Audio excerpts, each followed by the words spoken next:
Just scrubber తీసుకుని ఇంకేమీ add చేయలేదండి. జస్ట్ పీతాంబరి పౌడర్ని మనం చక్కగా ఈ విధంగా నీట్గా స్క్రబ్ చేసేస్తామన్నమాట. చేసిన తర్వాత చూసారు కదండి, వెంటనే మీరు ఇలా వాష్ చేసిన తర్వాత ఇంకొక పని కూడా చేయండి. మన దగ్గర విమ్ జెల్ ఉంటుంది కదా, అదైనా కానీ లేదంటే సర్ఫ్ ఎక్సెల్ కూడా చాలా బాగా పనిచేస్తుందండి.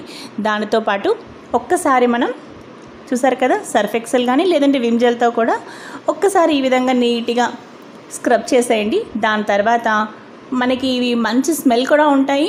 అలాగే ఇంకా కొంచెం జిడ్డుగా కానీ అలా ఏమైనా ఉన్నా కూడా మొత్తం క్లీన్ అయిపోయి ఫ్రెష్గా ఉంటాయన్నమాట.